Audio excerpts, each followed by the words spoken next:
다 같이 성경 봉독하시겠습니다. 찾으실 말씀은 룻기 4장 1에서 6절 말씀입니다. 찾으신 줄 알고 다 같이 한 목소리로 봉독하겠습니다. 보아스가 성문으로 올라가서 거기 앉아 있더니 마침 보아스가 말하던 기업 물을 자가 지나가는지라.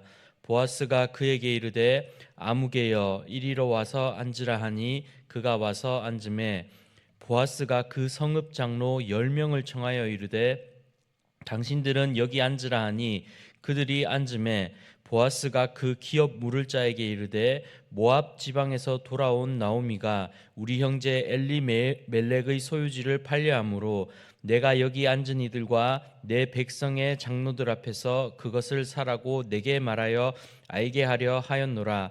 만일 내가 물으려면 물으려니와 만일 내가 물으지 아니하려거든 내게 고하여 알게 하라. 내 다음은 나요 그 외에는 물을 자가 없느니라 하니 그가 이르되 내가 물으리라 하는지라. 보아스가 이르되 내가 나오미의 손에서 그 밭을 사는 날에 곧 죽은 자의 아내 모압 여인 룻에게서 사서 그 죽은 자의 기업을 그의 이름으로 세워야 할지니라 하니 그 기업 물을 자가 이르되 나는 내 기업에 손해가 있을까 하여 나를 위하여 물으지 못하노니 내가 물을 것을 내가 물으라. 나는 물으지 못하겠노라 하는지라. 아멘. 네, 오늘 컴퓨터 소프트웨어 설정 오류로 인해서 유튜브로 소리가 나가지 않게 되는 그러한 슬픈 일이 발생하였습니다. 그래서 이렇게 설교를 다시 급하게 하게 되었습니다. 우리 새벽 기도회에 또 말씀에 불편을 드린 점 죄송합니다. 성도님들의 또 넓은 마음으로 이런 양해를 부탁드립니다. 오늘 본문은 계속해서 또 룻기입니다.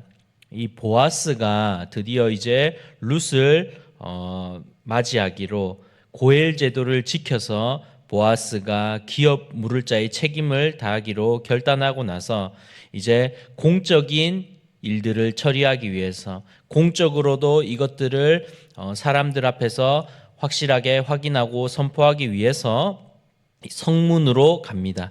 당시에 이 성문은 시티 게이트지요. 이 성문은 재판관들과 장로들이 모여서 법적인 의무와 행정적 업무를 처리하는 공공의 장소였습니다. 보아스는 이제 그곳에서 기업 물을 우선권을 가진 친족 아무개를 부르게 됩니다. 이 고엘 제도가 있지 않습니까? 기업 물을 자 제도. 이 고엘 제도는 어떠한 제도입니까? 형제나 친척이 재산의 어떤 위험에 맞이했을 때 또는 멸문의 위기에 처해 있을 때 또는 형제나 친척이 자녀가 하나 없이 그 남편이 죽어서 더 이상 가문을 이어나갈 수 없는 경우에 이러한 경우들의 그 혈통을 책임지고 또 경제적으로 책임지고 도와줄 의무가 있는 것이 바로 이 고엘 제도였습니다. 근데 이 기업 물을 자의 우선권이 오늘 본문에 보니까 보아스에게 있지 않고 아무개라는 사람이 1순위였습니다.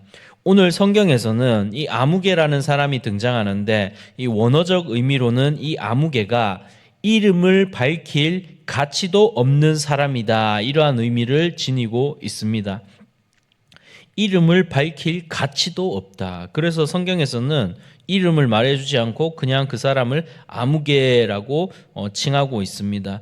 왜 이렇게 성경에서 말하고 있는지를 살펴보면 오늘 본문에서 그가 한 행동을 보면 잘 알 수 있습니다. 보아스는 이제 그 성문에서 시티 게이트에서 장로 10명을 청하였습니다. 왜냐하면 공적으로 선포해야 되기 때문입니다. 이제 보아스가 그 기업 물을 자에게 이르되 3절에 보십시오. 모압 지방에서 돌아온 나오미가 우리 형제 엘리멜렉의 소유지를 팔려 함으로 내가 여기 앉은 이들과 내 백성의 장로들 앞에서 그것을 사라고 내게 말하여 알게 하려 하였노라. 지금 이 시어머니라는 나오미라는 사람이 있는데 이 나오미가 남편을 잃고 지금 베들레헴으로 돌아온 상태다. 그런데 이 여인이 지금 죽은 남편 엘리멜렉의 소유지를 그 땅을 팔려고 한다. 그래서 이 보아스가 아무개에게 묻습니다. 아무개야, 내가 기업을 무르고 그리고 그 땅을 사겠느냐라고 말했을 때 아무개가 대답합니다. 아무개가 계산을 딱딱딱 해봤어요. 계산을 해보니까 이 나오미라는 이 여성이 나이도 많이 들어서 이제 자녀를 출산할 능력이 없습니다. 그리고 또 이 나오미라는 여성이 보니까는 남편도 없습니다. 그러니까 이 땅을 지금 돈을 주고 사면은 어떻게 되겠습니까? 지금 당장은 조금 손해일 것 같지만 나오미가 죽고 나서는 유산을 나눠줄 그런 가족들이나 그런 자녀들이 없어 보였기에 이 땅을 내가 사면은 나오미가 죽고 나면 저 땅은 전부 자신의 것이 되는 것입니다.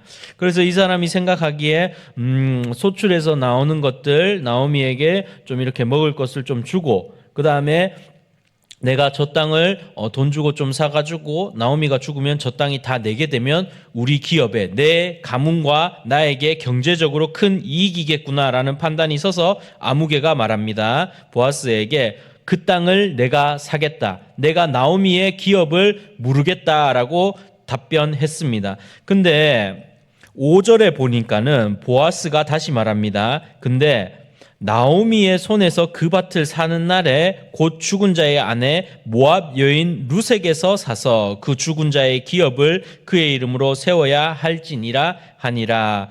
무슨 말입니까? 나오미가 끝이 아니고 이 시어머니 나오미라는 사람에게는 며느리 룻이 있는데 룻의 남편이 죽었다. 그래서 너는 어떻게 해야 되냐면 네가 그 땅을 사게 되면은 룻이라는 여성을 아내로 맞이하여서 그 룻에게 기업 물을 자의 책임 고엘 제도를 너가 책임을 져야 된다라고 말을 했습니다. 이 말은 무엇이냐 하면은 아무개가 땅을 사더라도 룻과 결혼하고 나서 이 룻에게서 혈통을 낳아줄 뿐만 아니라 자녀들을 낳아줄 뿐만 아니라 이 땅을 룻의 자녀들이 상속받게 된다는 의미입니다.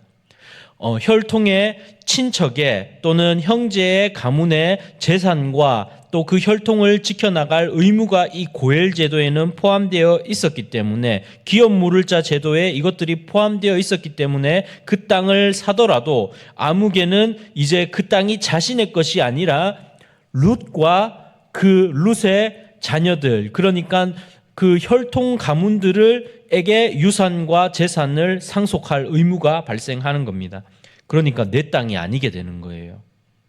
경제적으로 계산해 보니까 이게 나오미가 죽고 나면 전부 내 땅이 되고 내 토지가 될 줄 알았는데 이것이 그냥 몽땅 룻과 룻의 자녀에게 돌아갈 수 있겠구나.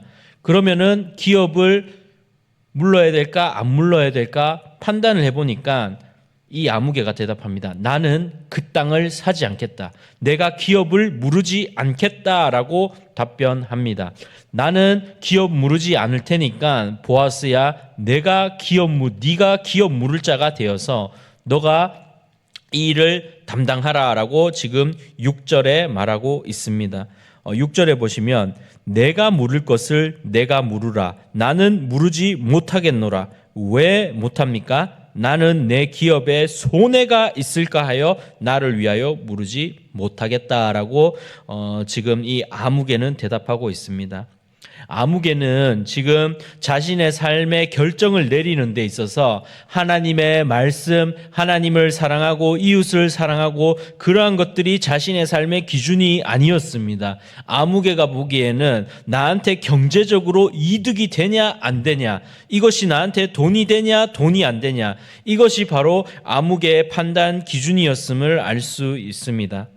그러나 보아스는 어땠습니까? 보아스는 그러한 경제적 기준이나 나한테 이득이 되냐 이득이 안 되냐 그것을 계산해서 움직이는 사람이 아니고 보아스는 그의 행동의 기준이 바로 하나님의 법과 하나님의 말씀과 하나님을 사랑함과 이웃을 사랑함의 그 기준이 있었습니다. 그래서 아무개는 어떻게 됐을까요? 아무개는 지금 당장 이렇게 행동하는 것이 나한테 이득이고 나한테 좋을 것 같았지만은 하나님께서는 아무개의 그런 행동을 통해서 아무개에게 경제적 이득이나 아니면 아무개가 어떤 영광을 누릴 수 있는 그러한 기회를 허락하지 않았던 것 같습니다. 오늘 본문 뒤의 이야기는 아무개에 대해서 정확하게 나오지는 않지만은 저희가 룻기 25장 8절에서 10절을 보면은 형제된 의무를 다하지 않는 자, 고엘 제도의 의무를 다하지 않은 자에 대한 이야기가 나옵니다. 신명기 25장 8절에서 10절입니다.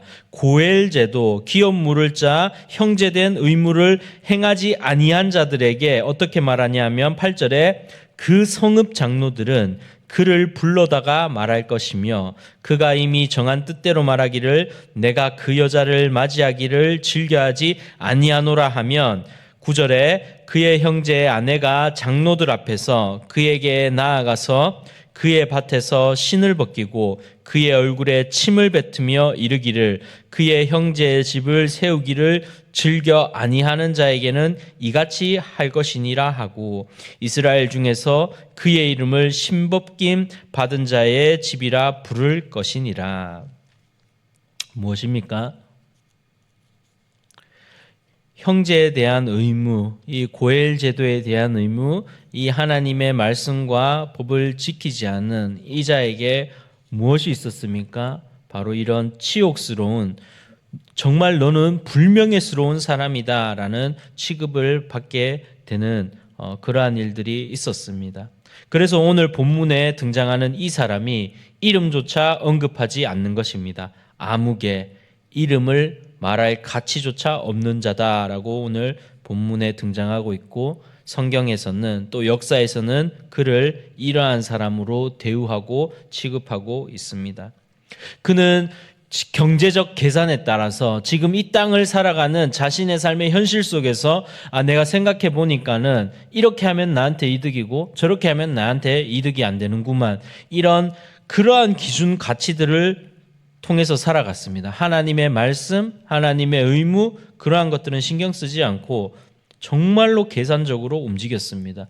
오늘날 우리 현대인의 신앙의 삶 속에서도 마찬가지입니다. 우리 현대 그리스도인들은 우리의 기준을 무엇에 세워야 할까요? 지금 내가 이렇게 교회에서 생활하는 것 혹은 내가 삶 속에서 살아가는 것, 그 기준이 나한테 이득이 되냐 안 되냐, 그것에 따라서 움직이면 안 된다는 것입니다. 저희가 교회를 세워나갈 때도 마찬가지입니다. 저희 교회를 섬기고 세워나갈 때 있어서 이것이 나한테 이득이 되냐 이득이 안 되냐, 이것이 나한테 경제적으로 이득이 되냐 이득이 안 되냐, 이러한 것들로 우리 교회의 가치관을 세워나가서는 안 될 것입니다. 이 경제적으로 이득이 되냐 안 되냐, 돈이 되냐 안 되냐, 이러한 것들이 저희 신앙생활의 기준이나 교회의 기준이 될 수는 없습니다. 하나님만이, 하나님의 말씀만이 기준이 될 것임을 우리는 오늘 본문을 통해서 알 수 있습니다. 이 보아스는 그런데 어떻게 했습니까? 보아스는 경제적으로 계산해 보면 자신한테 굉장히 손해가 될 수도 있고 정말로 이득이 안 되는 그러한 행동입니다. 보아스는요 이미 부자였습니다. 오늘 성경에 보면은 룻기에 보면 보아스는 자신의 밑에서 일하는 사람들을 둘 정도로 또 밭의 소산들을 나눠줄 수 있을 정도로 보아스는 부와 또 사회적 지위, 경제적 지위를 이룬 사람이었습니다. 근데 이 보아스가 룻을 데려온다는 의미는 무엇입니까? 이런 자신의 경제적인 것들을 룻과 그 룻의 후손들 혈통들에게 나누어 줘야 돼야 하는, 분깃을 나눠줘야 돼야 하는 의무를 떠안는 그러한 행위가 될 수도 있습니다. 그러니까 뭐냐 하면은 경제적으로 어떻게 보면 다 뺏길 수도 있는 거예요. 자신이 죽게 되면 룻과 룻의 후손들에게 자신의 소유가 다 돌아가게 되는 그러한 어떤 경제적으로 크게 손해볼 수도 있는 그러한 결정입니다. 그러나 보아스는 어떻게 했습니까? 보아스는 그러한 계산에 따라서 움직이지 않았습니다. 보아스는 하나님을 경외하는 자였고 보아스는 하나님의 말씀과 하나님의 원칙대로 이 일을 진행하고자 하였습니다. 성경에는 정확히 적혀 있지는 않지만은 아마 보아스는 하나님을 사랑함과 이웃을 사랑하는 마음이 있는 사람이었을 것입니다.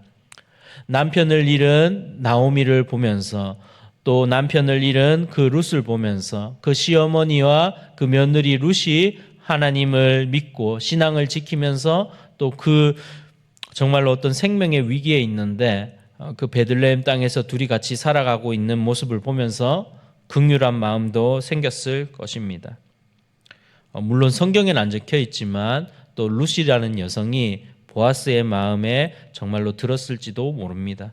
그러나 가장 중요한 것은 무엇이냐 하면 보아스는 그 삶의 중심과 그 기준이 바로 하나님께 있었다는 것입니다. 보아스가 경제적 계산이나 자신의 지혜나 머리에 따라서 행동하지 아니하고 하나님의 기준에 따라서 행동했을 때 보아스는 어떠한 것을 맞이했습니까? 경제적인 영광이나 경제적인 이득을 뛰어넘는 하나님의 영광과 하나님의 그 구원의 족보에 자신의 이름을 올리는 그 구속사의 성경책에 자신의 이름을 올리는 영광을 얻게 되었습니다. 하나님께서 이를 기뻐하셨습니다. 나중에 이 보아스와 룻의 아들로 또 누가 옵니까? 보아스와 룻의 아들이 태어나고 그 아들이 이름이 이새고 이 이새의 아들이 바로 다윗 아닙니까? 이새의 아들 중에 다윗이 태어나고 이 다윗 왕조가 들어서고 하나님께서 다윗을 왕으로 세우셨지요. 그 다윗의 후손으로 누가 오게 됩니까? 바로 예수 그리스도께서 오시게 됩니다. 보아스는 이 예수 그리스도의 이 하나님의 아들의 이 땅에 오실 때 그 왕의 족보에 자신의 이름을 올리게 되는 그러한 영광을 얻게 됩니다. 그런데 성도님들 생각해 보세요. 보아스가 자신의 미래에 일어날 일을 알았겠습니까? 보아스는 자신의 미래를 정확하게 알지 못했을 것입니다. 내가 나의 후손으로 내가 이렇게 행동하면 나의 후손으로 다윗 왕이 태어날 거야. 나는 왕의 족보의 조상이 되는 영광을 누릴 거야. 내 후손으로 하나님의 아들이 이 땅에 오실 때 내 후손으로 오실 거야. 예수 그리스도의 그 족보에 내 이름을 올리게 되는 영광이 있을 거야. 그러니까 나는 지금 룻을 나의 아내로 맞이해서 내가 이 기업을 물러야 돼. 이런 미래에 대해서 알기 때문에 계산을 딱딱해서 행동했겠습니까? 전혀 아니지요. 보아스는 미래에 자신이 이런 일이 일어나게 될 거라고는 전혀 생각지도 못했을 것입니다. 보아스는 그러한 것들은 잘 모르지만 왜냐하면 미래는 오직 하나님만이 아시잖아요. 그렇지만 당시에 보아스는 하나님의 말씀을 지키고자 했고 하나님을 경외함으로써 하나님 안에서 신앙생활하고 행동했던 것입니다. 그랬을 때 하나님께서 어떻게 하셨습니까? 그러한 보아스의 마음을 기뻐하셔서 이 보아스와 또 룻, 나와 어머니의 하나님이 내 하나님이 될 것입니다 하면서 자신의 인생과 생명을 걸었던 이 룻과 이 보아스를 통해서 바로 예수 그리스도께서 이 땅에 오시는 그 기쁨과 영광을 이 남성과 이 여성, 이 부부에게 허락해 주셨습니다. 물론 오늘 본문에서는 아직은 부부는 아니지만 나중에 부부가 되지요. 하나님을 믿고 하나님을 기준으로 행동하는 이 보아스와 룻에게 하나님께서 이러한 영광을 허락해 주신 것입니다. 그러나 반면에 아까 말씀드렸듯이 이 아무개는 어떻게 됐습니까? 아무개는 성경에 이름조차 기록되지 못하고 그리고 그의 가문이 모욕을 당하는 그러한 일을 당하게 되었습니다. 굉장히 불명예스러운 일이지요. 성도님들, 저희가 신앙생활하다 보면은 정말로 우리의 인간적인 또는 머릿속으로 계산했을 때는 나에게 경제적으로 이득이 안 되고 당장은 지금 나에게서는 손해가 되는데 딱 생각해보고 하나님의 말씀에 비춰보면 나에게는 경제적 손해고 나에게는 이득이 안 되지만 하나님의 말씀대로 행동해야 될 때가 있습니다. 신앙을 지켜나가기 위해서 때로는 경제적인 손해를 봐야 될 때도 있습니다. 그러한 어려움들이 우리에게 있습니다.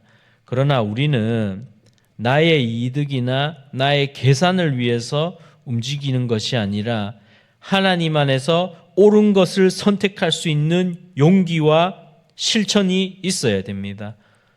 그럴 때 하나님께서 이를 기뻐하실 것이며, 지금 당장은 우리는 보아스처럼 미래의 일을 알지 못하지만 하나님께서 가장 선한 것으로, 가장 기쁜 것으로 갚아 주실 것입니다. 하나님께서는 공평하신 분이고 하나님께서는 선하신 분이시기 때문입니다. 그래서 저희가 어떻게 신앙생활 하다 보면은 내가 하나님의 말씀을 지키고 하나님의 옳은 것을 지키면 지금 당장은 나에게는 경제적으로나 혹은 나에게 손해가 될 것 같지만은 절대로 그렇지 않다는 것입니다. 저희는 무엇보다도 하나님을 기뻐하고 또 하나님을 기뻐하는 그 마음으로 인해서 정말로 주님 안에서 옳은 것을 선택하는 그러한 저와 여러분들이 되기를 소망합니다. 네, 다 같이 기도드리겠습니다.